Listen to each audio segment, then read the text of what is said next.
Bonjour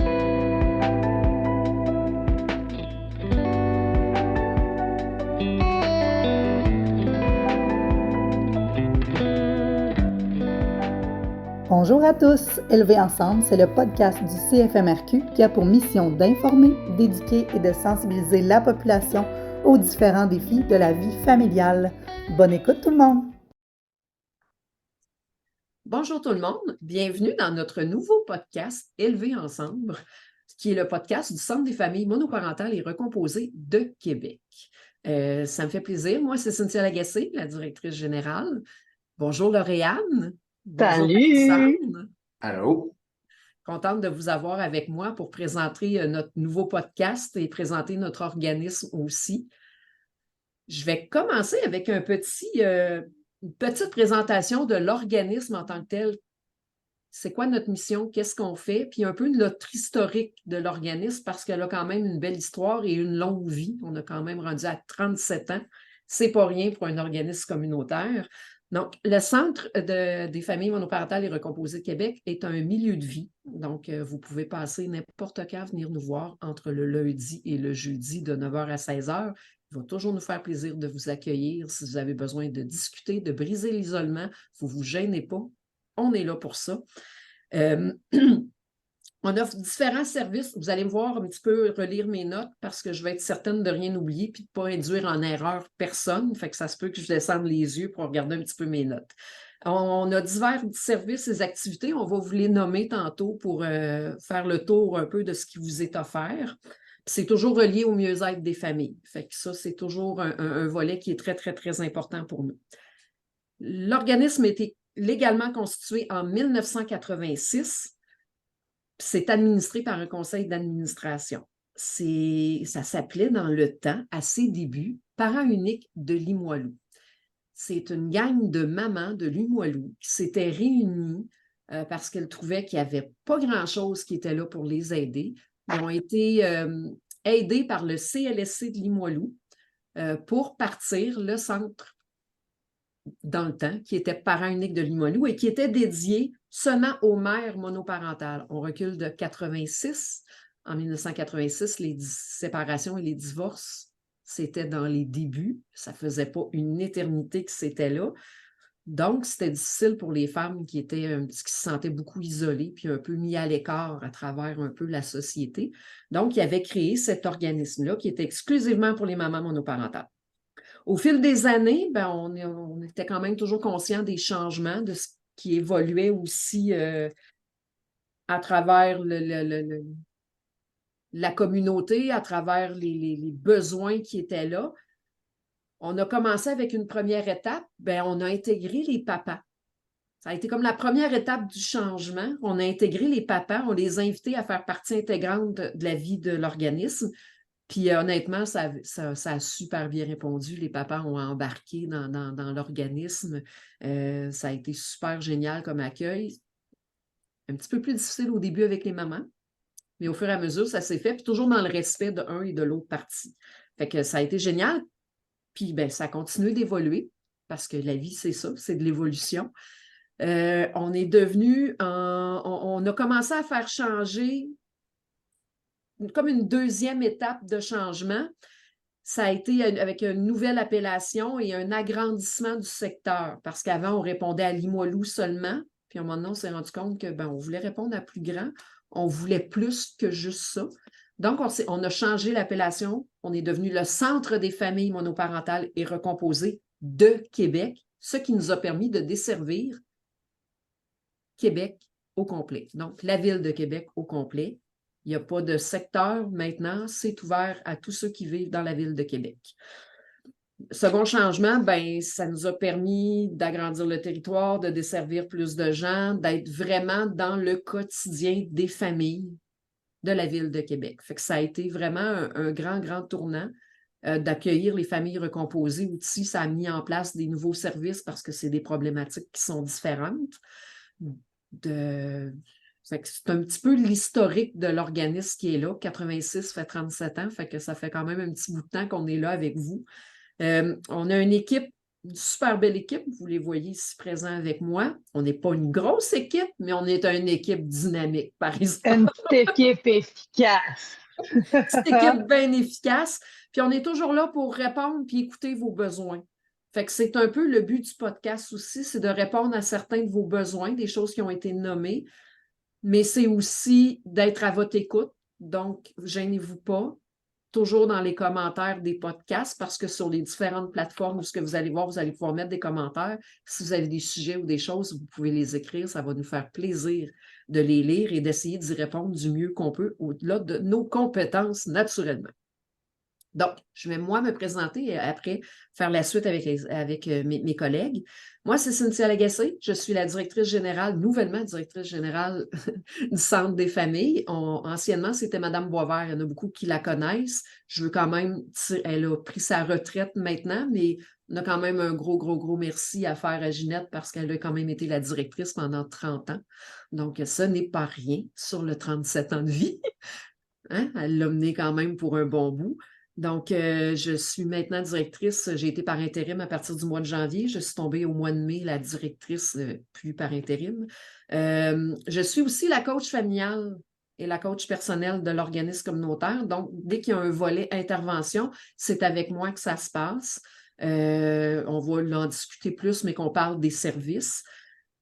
Puis là, ben, je vais passer le relais à Alexandre, qui est notre responsable de la vie communautaire. Donc, c'est à mon tour. C'est à ton tour. Alexandre Labonté-Drapeau, j'ai 28 ans, le petit junior de la gang, le petit nouveau, qui avait pas beaucoup d'expérience avant d'arriver. Mais là, ça fait quand même un certain temps. Comme a dit Cynthia, je suis responsable de la vie communautaire depuis environ 1 an.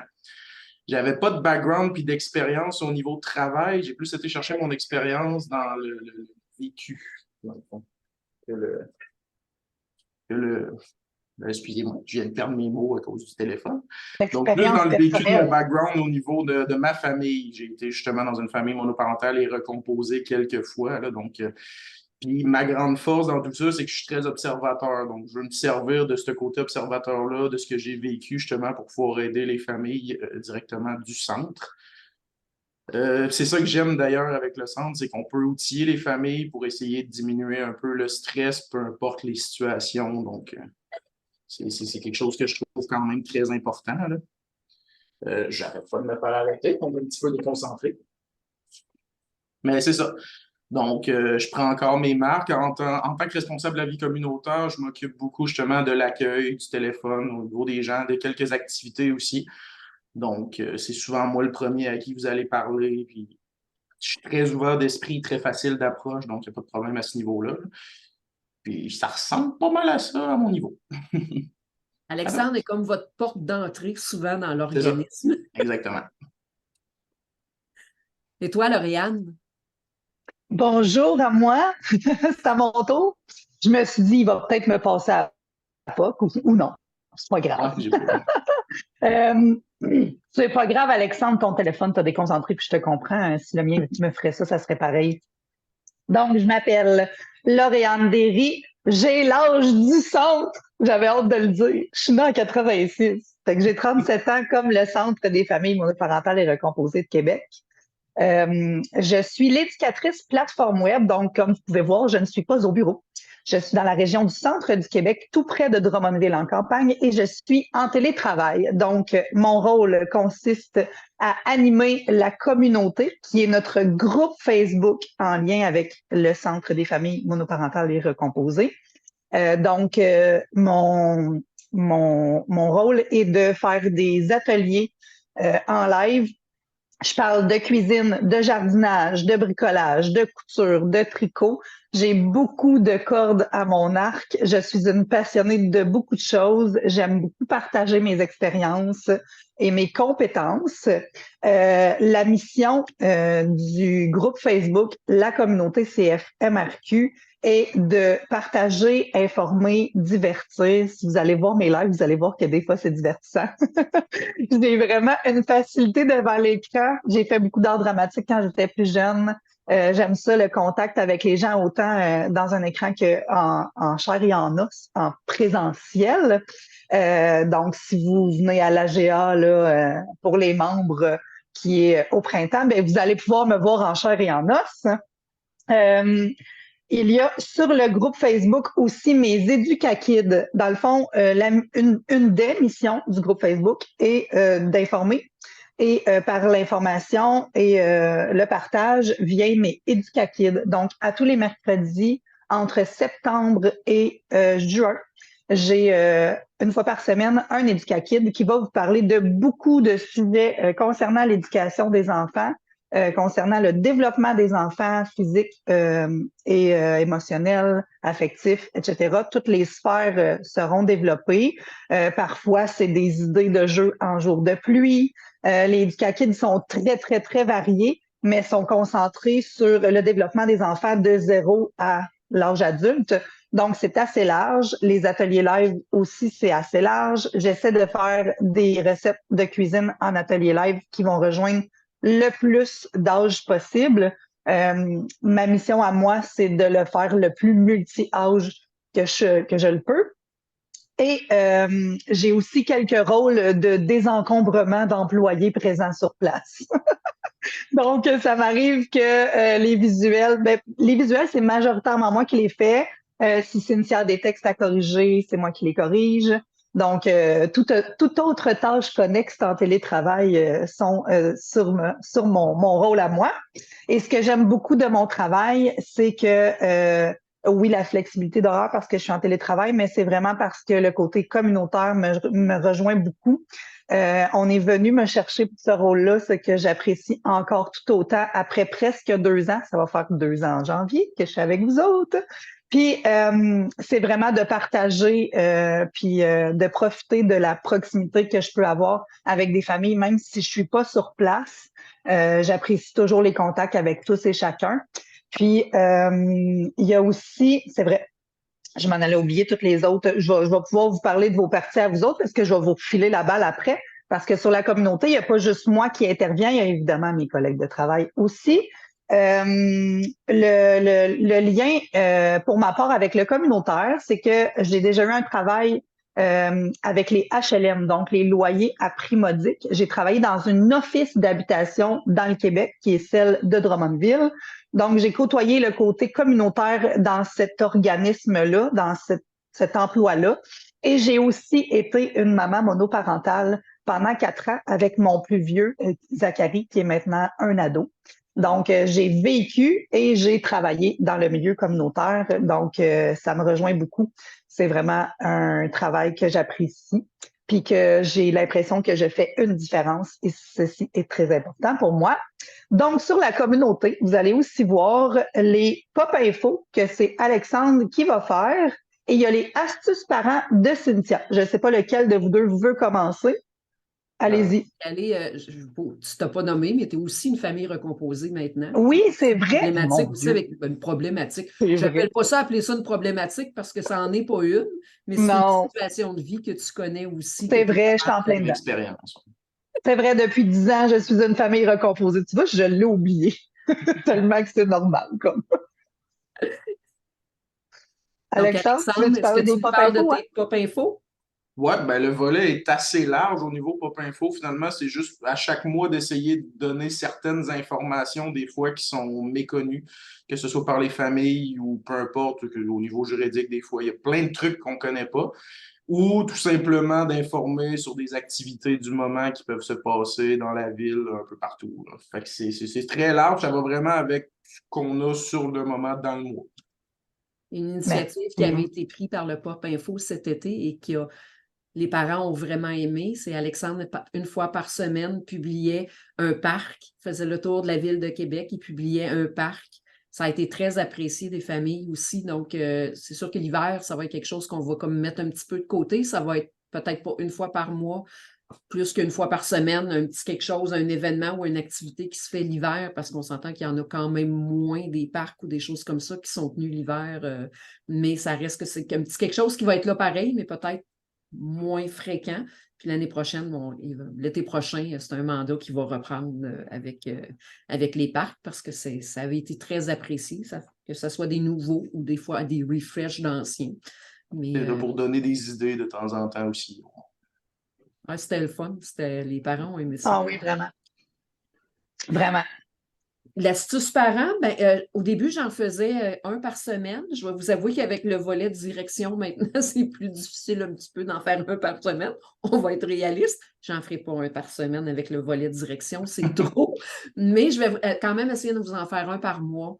Une astuce parent, qui est un volet sur les compétences parentales, qui est un volet des fois sur des sujets qu'on voit revenir beaucoup, que ce soit sur les réseaux sociaux ou de nos familles qu'on voit qui nous approchent, qui appellent des problématiques des fois qui sont plus pointues. Ça peut être, à un moment donné, il arrive, comme là, on voit la guerre qui est déclarée en Israël, ça peut chambouler certains enfants. Des fois, c'est simplement des choses météo qui dérangent. Des fois, c'est une problématique plus, comme la dernière qu'on avait faite, vraiment un mois au complet, c'était sur les émotions. On le voit, des fois, il y a des problématiques qui reviennent plus souvent. Fait que ça va être de vous outiller. L'astuce parent sert à ça, c'est de vous outiller avec des problématiques plus spécifiques. Donc, j'en ai fait sur les ados. Fait que il y a eu plusieurs volets. Puis ça, si jamais vous en avez qui vous viennent, gênez-vous pas de les écrire sur la communauté s'il y a des sujets que vous aimeriez qu'on aborde. C'est vraiment là pour ça, l'astuce parent, essayez de vous en donner le plus possible. On va parler un petit peu des services et des activités. Moi, je n'ai pas nommé le nombre d'années que ça fait que je suis là. J'ai comme eu un volet entrecoupé, moi, à l'organisme. Ma première embauche à l'organisme a été en 2005. Fait que ça fait quand même très longtemps que je suis dans la vie du centre. J'ai été là pendant quelques années. À un moment donné, faute de subvention, mon contrat s'est terminé. J'ai eu une garderie en milieu familial pendant longtemps. J'ai été me former dans divers volets aussi, dont le coaching familial et en programmation neuro-linguistique, dont je suis coach et enseignante. Fait que, il y a ces volets-là qui sont là aussi pour essayer de guider et aider l'individu en tant que tel et la famille. Et j'ai été réengagée pour prendre succession à Mme Boisvert par le conseil d'administration en 2016. C'est sûr qu'il y a eu plusieurs problématiques. Certains les connaissent, certains autres non. Mais j'ai eu un arrêt maladie à cause de notre ancien local qui était infesté de moisissures. Donc, j'ai été 2 ans en arrêt. Puis après ça, on a eu comme une petite pandémie qui a fait qu'on est en travail, qui a retardé un petit peu la retraite de Mme Boisvert aussi. Mais je pense qu'à quelque part, c'était bien pour elle aussi, ce petit volet-là. Ça s'est fait doucement. Ça s'est fait en douceur parce que lâcher un organisme, qu'est-ce qu'on a fondé puis qu'on a parti comme ça pendant 30 ans, c'est un cordon qui est difficile à couper. Mme Boisvert elle fait encore partie du centre, mais dans un volet qui est totalement différent.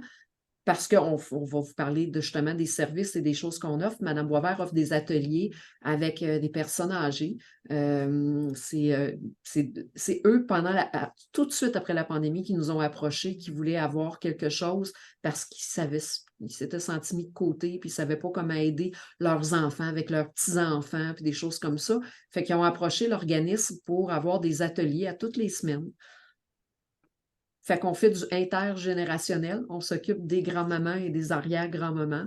Et honnêtement, ils sont fidèles au poste depuis, je pense que ça a commencé 21 ou 22, je ne me souviens pas trop, mais ils sont entre 15 et 20 personnes qui viennent à toutes les semaines, sont fidèles au poste, ils aiment ça, c'est vraiment un volet qui est agréable. Et ça, c'est Mme Boisvert qui s'en occupe pour nous, pour le centre. Donc, elle est encore présente, pareil, mais elle est comme en semi-retraite.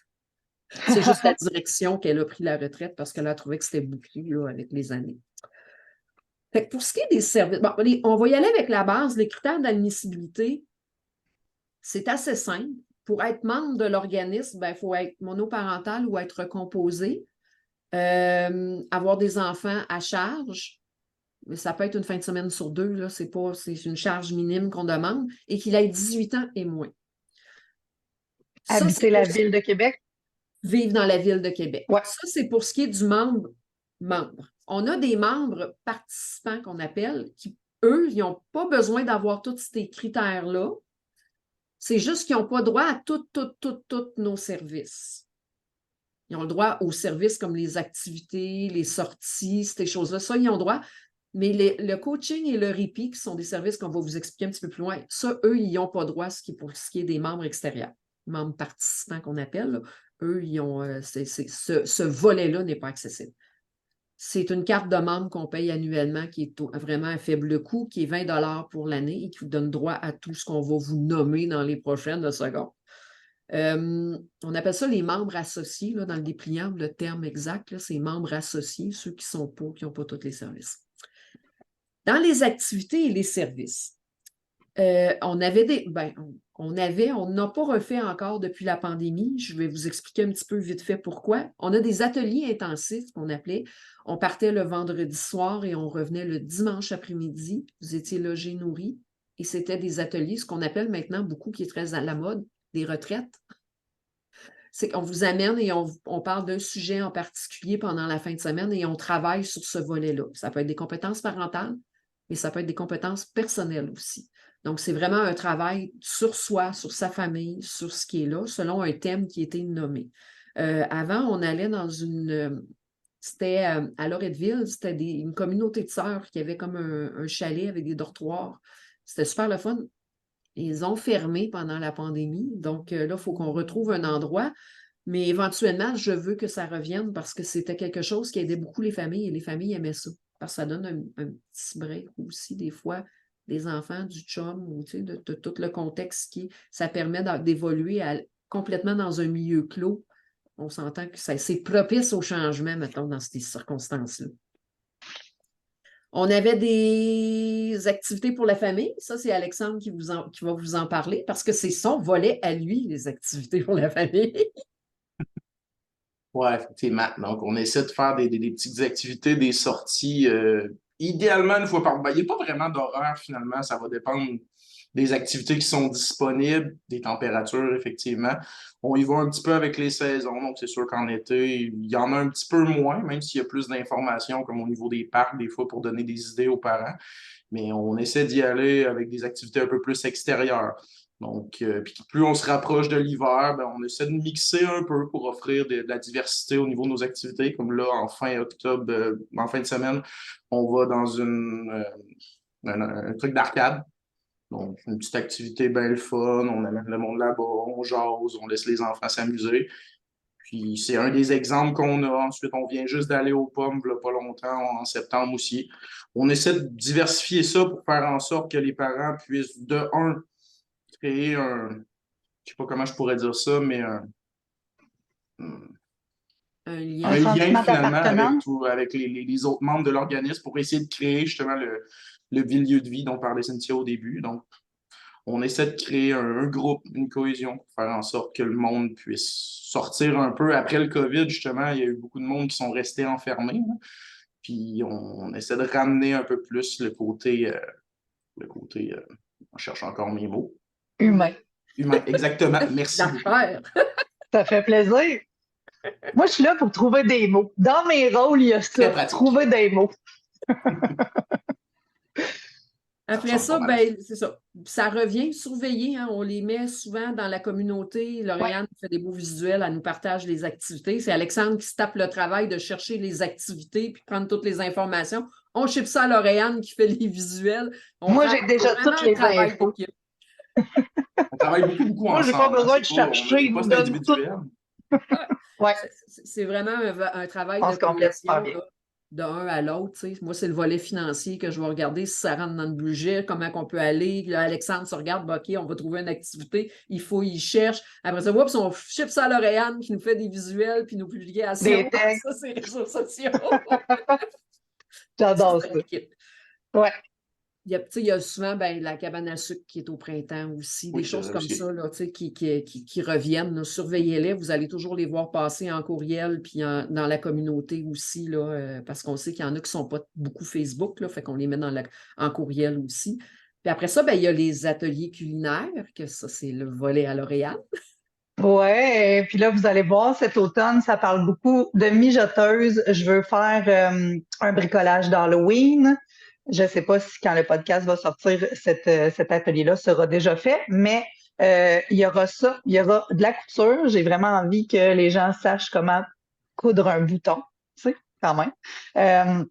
Fait que dans les ateliers culinaires, il y a des recettes pour les enfants. Par le passé, j'ai déjà fait du pain maison, des petites figurines en pain. Il y a vraiment beaucoup, beaucoup, beaucoup d'activités pour les enfants.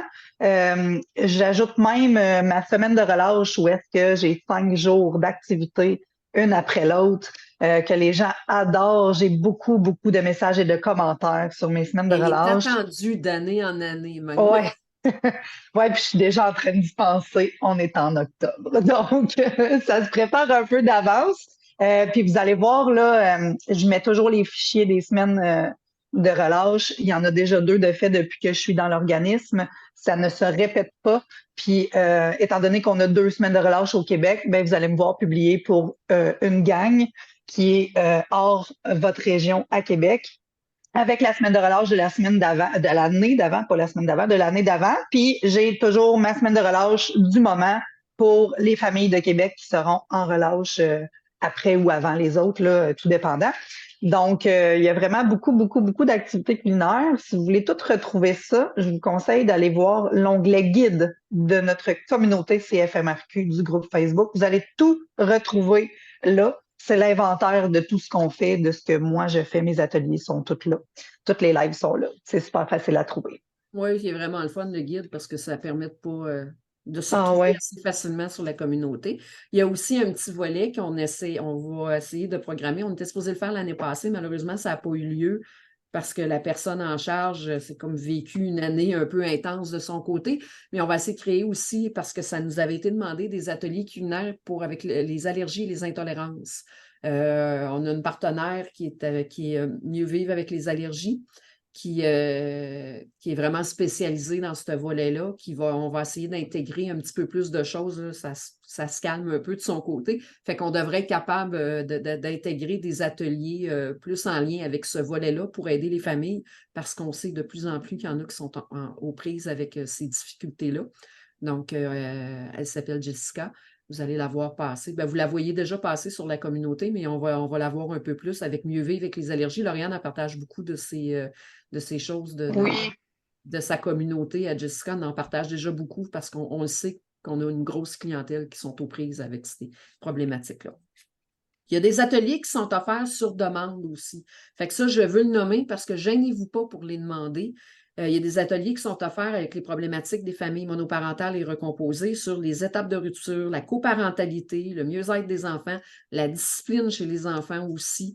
C'est toutes des choses qu'on offre. Il ne faut pas se gêner, demandez-les. S'il y a quelque chose qui arrive, puis des fois, à force d'avoir des demandes, il faut toujours combler un groupe. Comme là, il y en a un qui m'a été demandé sur la recomposition. Fait que moi, aussitôt que je sens que j'ai assez de personnes, ben, je vais décoller le groupe pour essayer d'aider et accompagner. C'est sûr que je ne le ferai pas juste avec 2 personnes, mais aussitôt que j'ai 5-6 personnes, moi, c'est suffisant pour décoller un groupe. Mais gênez-vous pas de le demander, sinon je ne peux pas le savoir s'il y a de l'intérêt.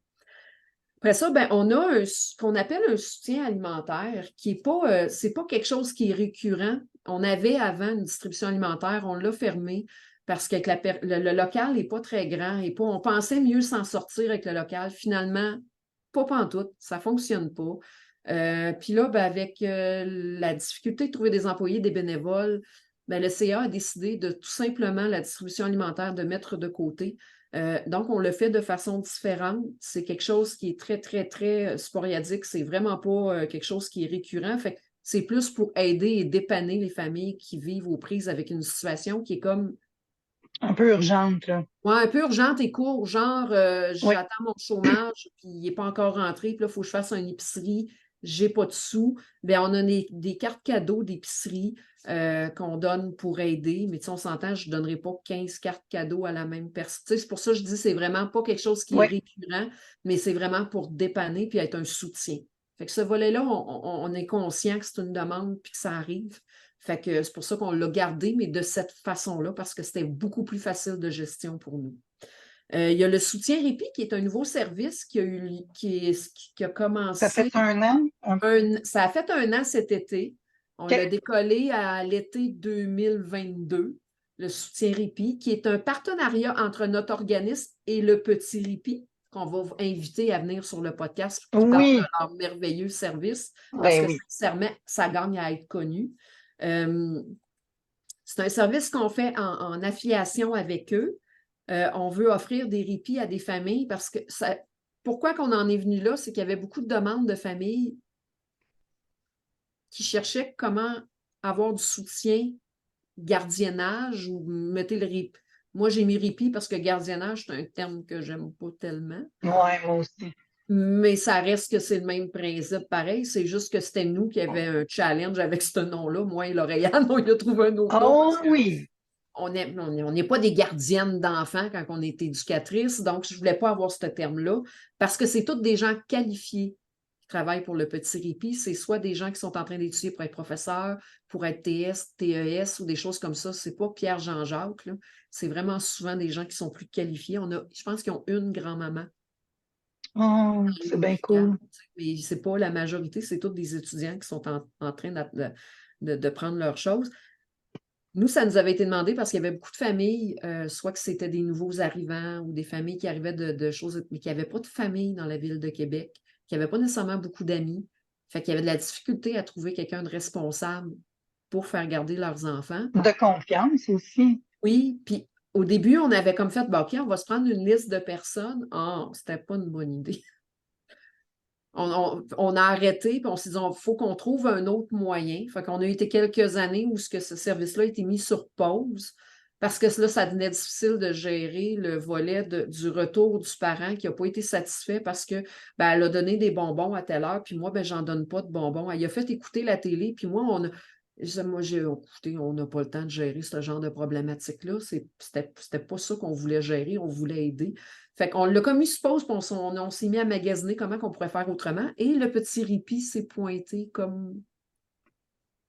Écoute, ça s'est arrivé. Ça s'est fait naturellement.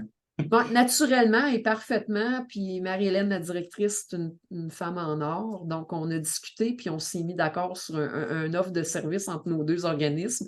Fait que, puis vous allez voir quand vous allez la rencontrer, c'est vraiment le cœur sur la main. C'est une personne en or, Marie-Hélène, sincèrement, je l'aime beaucoup. Fait que ce qu'on vous offre, nous, c'est 2 répits par mois. On aide tout le monde. Tout le monde, les membres de l'organisme qui sont familles monoparentales ou recomposées de la Ville de Québec ont droit à 2 répits par mois. Tout ce que vous payez, c'est une contribution de 10 $ par répit. Le centre défraie le reste. OK? La durée du répit, c'est un minimum de 3 heures. Et le maximum est selon l'évaluation de la demande. Ça dépend de la raison, du motif. Ça, c'est analysé. C'est moi qui analyse la demande et qui regarde en discutant avec le parent qui appelle. La majorité, les besoins. Selon le besoin. La majorité, c'est des 3 heures. Ça donne un répit. On favorise beaucoup nos étudiants parce qu'on sait qu'ils ont des travaux, des examens, des choses comme ça. Les étudiants, souvent, ça va être un petit peu plus qu'un 3 heures parce que juste se rendre à l'université pour faire les travaux, revenir, ouvrir on sait que 3 heures, c'est pas suffisant. Donc, mais tu sais, c'est vraiment selon la demande, c'est analysé. Je ne suis pas responsable du délai ou des choses qui touchent le petit répit. Moi, je suis responsable de faire une demande, d'approuver votre répit et le volet financier du répit. Ça, c'est ma responsabilité. Il y a une procédure pour laquelle on fonctionne, c'est que vous m'envoyez un courriel ou vous téléphonez pour me faire une demande de répit à moi ou à Alexandre. Un coup qu'on reçoit la demande, elle est analysée. Nous, on envoie le formulaire d'approbation au petit répit. Quand le petit répit reçoive le formulaire, ils nous écrivent pour nous dire parfait, puis ils nous donnent la coordonnée que la famille téléphone pour prendre leur rendez-vous ou ouvrir leur dossier. Moi, à partir de ce moment-là, je ne suis plus responsable de la suite. Donc, je ne peux pas vous dire quand est-ce que vous allez avoir votre répit. Je ne peux pas vous dire que ça va prendre 1 semaine, 2 semaines, 10 jours. Je ne connais pas leur agenda. Je ne connais pas leur disponibilité. Ce volet-là, ce n'est pas le centre que ça regarde. Rendu là, nous, on est déchargés de ce volet-là. Mais si vous avez besoin, vous nous faites signe, puis on va faire suite. Puis je vous dirais que les délais sont quand même assez raisonnables parce qu'on passe en priorité avec le petit répit vu qu'on a une entente de service avec eux. Contrairement à si monsieur, madame, tout le monde ferait une demande directement au petit répit. C'est comme ça qu'on s'était entendu. Mais vous avez le droit à 2 par mois. Puis le nombre d'heures, je ne peux pas vous dire le nombre d'heures, c'est selon la demande. Fait que, puis tout ce que vous payez, c'est votre 10 $ de contribution par répit. Fait que ça, c'est pour ce qui est du petit répit. Après ça, on a le coaching qui est là aussi, qui est un service fort, que c'est moi qui offre parce que c'est moi la coach de l'organisme. Que ce soit un volet de coaching familial. Qu'est-ce que le coaching familial? On va y mettre des mots dessus parce que c'est flou pour certains. C'est soit moi qui se déplace dans votre famille. Quand j'ai l'approbation, ça, je vais le mettre au clair tout de suite, quand j'ai l'approbation des 2 parents, j'ai le droit de me déplacer dans la famille. Mais ça me prend la signature de papa et de maman pour un enfant qui est en bas de 14 ans. Si je n'ai pas les 2 signatures, je ne peux pas rencontrer les enfants. Je vais faire du coaching parental. Fait que le coaching parental, quand on n'a pas les signatures, soit que vous vous déplacez au centre ou on peut le faire via Zoom. C'est les 2 façons de fonctionner. Quand j'ai l'approbation des 2 parents et que je peux me déplacer, bien, je vais dans votre famille pour rencontrer, pour parler des diverses problématiques. Ça peut être le dodo qui est difficile, les repas qui sont difficiles, les devoirs, les règles dans la maison. J'ai tout le temps l'impression que je suis en train de répéter. Il y en a, on connaît tous les enfants. Bon, Alexandre, il n'y en a pas encore, mais qui est quand même proche d'amis qui en ont. Les problématiques peuvent être très diverses dans une famille.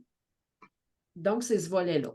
Ceux qui veulent avec les ados, à partir du moment que l'adolescent de 14 ans et plus consent à faire du coaching et est prêt à signer son formulaire, c'est tout ce que j'ai de besoin.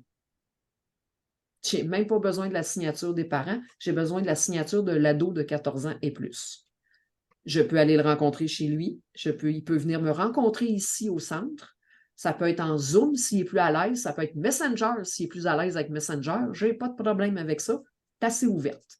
Puis j'accompagne honnêtement beaucoup d'ados en coaching, que ce soit l'intimidation, l'estime, le stress, des choses comme ça. C'est des choses que les ados vivent beaucoup. Fait que il n'y a pas de problème, on les accompagne.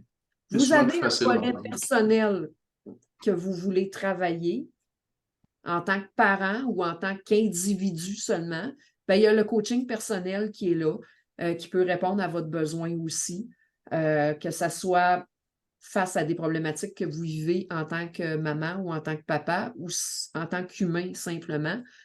Bien, ce volet-là, il est là aussi. Pourquoi qu'on l'a rajouté?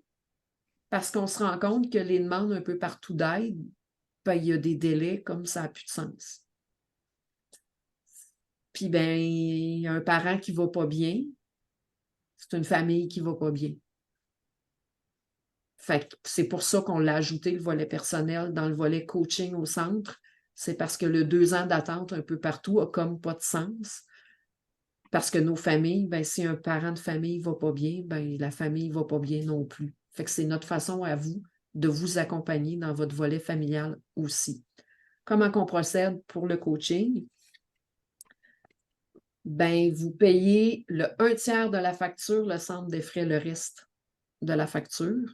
C'est 20 $ de l'heure que vous défrayez simplement. Le centre défraie le reste.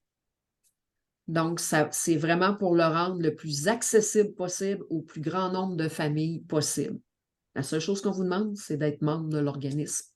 Donc, on tombe dans les critères monoparental, recomposé, enfant à charge de moins de 18 ans, dans la Ville de Québec. Pour des membres qui seraient associés, qui auraient besoin, bien, vous avez le tarif préférentiel que j'offre au centre, mais ce n'est pas le centre qui le défraie, c'est vous. Vous y avez droit pareil, mais c'est des conditions qui sont différentes. Ça vous permet les frais sont différents. Ça vous permet d'économiser pareil au prix du privé. Ça vous permet d'économiser ce bout-là, mais le centre n'en défraie pas si vous êtes membre associé. C'est juste la petite nuance. Mais tu sais, des problématiques, il y en a, je ne les nommerai pas toutes parce qu'on serait là pour la journée. C'est un petit peu ce qui est offert. Ben, pour un peu aller vers la fin aussi, ben, la mission de l'organisme est de vous soutenir le plus possible, que ce soit à travers les activités de Lauriane, ses Éducakids, à travers tout ce qu'elle offre, à travers les activités qu'Alexandre met en place pour briser l'isolement, créer des liens avec la communauté, ben c'est toutes des choses qui sont là pour essayer de vous soutenir le plus possible, de vous informer aussi de ce qui est là, de ce qui vous touche, que ce soit des choses qui s'en viennent, que le gouvernement veut mettre en place, que ce soit le volet juridique qui ait des changements, que ce soit simplement la ville qui organise quelque chose puis qu'on trouve que c'est cool, c'est de vous informer aussi. C'est vraiment d'essayer de vous faciliter le plus possible la vie, puis de développer le plus possible vos bonnes compétences parentales. C'est vraiment la mission de l'organisme, c'est d'être là pour vous soutenir, vous aider, puis de briser l'isolement aussi le plus possible, parce qu'on sait que des fois, on se sent seul. C'est pas toujours facile. Fait que on veut être là pour vous appuyer à travers tout ça. On est financé par la Ville de Québec, Centraide, puis le ministère de la Famille. Donc, c'est nos grands bienfaiteurs qui fait qu'on a aussi un volet qui est important de faire un AGA à chaque année. Vous allez le voir, mais on essaye de rendre ça agréable. Oui, quand même. Ben oui. C'est comme une petite activité en même temps. C'est ça. On jumelle à une activité pour que ce soit agréable pour tout le monde. Puis on ne se cachera pas pour avoir du monde. Oui. Transparent. Ouais, oui. Cette année va être différente là, parce qu'il y a un petit déménagement qui s'en vient de local, là, mais ça, on va vous en reparler quand il va venir le temps. Fait que c'est pas mal ça, le Centre des familles monoparentales et recomposées. Les sujets qui s'en viennent, ben, il va en avoir plusieurs. Le prochain épisode? Le prochain épisode, on est bien content de vous le présenter parce que ça a été, c'est une grande fierté de voir que c'était un volet qu'on voulait toucher, le volet droit familial et le volet médiation familiale, parce qu'on sait que c'est un gros, hein? C'est un gros sujet. Ouais. Dans le volet de la monoparentalité puis de la recomposition, on le sait que c'est quelque chose de gros puis qui est beaucoup méconnu, beaucoup sujet à interprétation des fois de plein de façons. Fait qu'on voulait trouver des avocats, une firme d'avocates, qu'elle soit avocat ou avocate, on s'en foutait un peu. C'était pas ça qui était très important, c'était de trouver quelqu'un qui avait vraiment ce volet-là, parce que nous, on ne peut pas vous parler de volet de droit. On n'est pas malheureusement, on n'est pas avocat, fait que on n'a pas le droit de parler de ça. Mais on s'est trouvé 2 belles avocates en droit familial et une qui est médiatrice familiale, qui vont venir vous parler dans notre prochain podcast qui va sortir au mois de novembre. Surveillez pour la date, je n'ai pas encore la date exacte. On l'enregistre à la fin octobre, le podcast, fait qu'il va être diffusé en novembre. On est très, très, très contents parce que c'est eux, en plus, qui nous ont approchés. Fait que c'est encore vraiment plus magique. Encore plus fun. C'est encore plus magique de voir que c'est une firme d'avocates qui sont venues nous aborder pour créer ça. Fait que, écoute, ils sont vraiment super fines. Puis, tu sais, vraiment, honnêtement, là, j'ai bien hâte de vous les présenter. Puis, ils vont rester comme référence aussi avec l'organisme s'il y a des choses. Donc, tu sais, c'est pas seulement on vous les présente puis on n'en entend plus parler, là. Fait que si jamais il y a des choses qui se faufilent au fil ou des droits qui changent, des choses comme ça, on va pouvoir s'y référer. Donc, c'est pour notre prochain épisode. Puis si jamais vous avez des thèmes que vous aimeriez qu'on aborde, gênez-vous pas pour nous le faire parvenir. On veut vraiment répondre à vos besoins, à vos questionnements. Puis pour ça, il faut que vous nous les nommiez. Fait que, mais il y en a des petits sujets qui s'en viennent, là, qu'on aimerait aborder. Là, je veux dire, la sexualité chez les jeunes. Il y a un volet aussi qu'il y a des parents qui avaient nommé avec la drogue. On fait quoi avec ça? Parce que, tu sais, oui, c'est légalisé, mais pas pour les jeunes âges, mais c'est comme pas clair tout le temps. Fait que c'est un volet qu'on voulait aborder.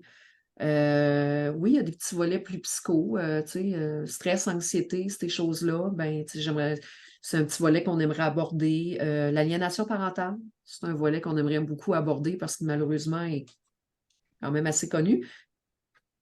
Probablement même un petit volet avec la DPJ, qu'on aimerait peut-être un petit peu aborder.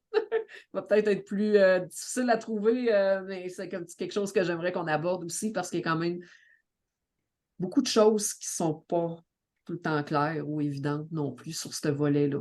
Donc, c'est des thèmes, mais surveillez, vous allez les voir. Le prochain va être en novembre. La date exacte, je ne la connais pas encore, mais surveillez nos médias sociaux, vous allez le voir, on va vous l'annoncer. Fait que moi, c'est mon mot de la fin. Lauriane, ton mot de la fin à toi? Ah, ça prend un mot de la fin. Oui. Je lance ça de même, moi. Très transparente. Ils vont voir ça, qu'on est des gens transparents. Mon mot de la fin, c'est d'aller voir la communauté sur Facebook, d'aller voir le groupe que je m'occupe, parce que énormément de ressources se trouvent là. Peut-être que vous avez déjà réponse à vos questions là-dessus. Et c'est aussi là que je vais partager les visuels des dates de diffusion du podcast. Et toi, Alexandre? Dans mon cas, c'est juste de ne pas oublier qu'on est là. On est toujours ouvert, puis on est toujours prêt à vous écouter. Donc, il suffit de faire signe ou de prendre le téléphone, puis on est prêt. Parfait. Je vous remercie beaucoup, mes deux acolytes. Merci à toi. Je vous souhaite une super belle fin de journée à tout le monde. Puis surveillez-nous, vous allez voir, on n'a pas fini d'en entendre parler du Centre des familles monoparentales et recomposées de Québec. Certainement pas. Bye. Bye.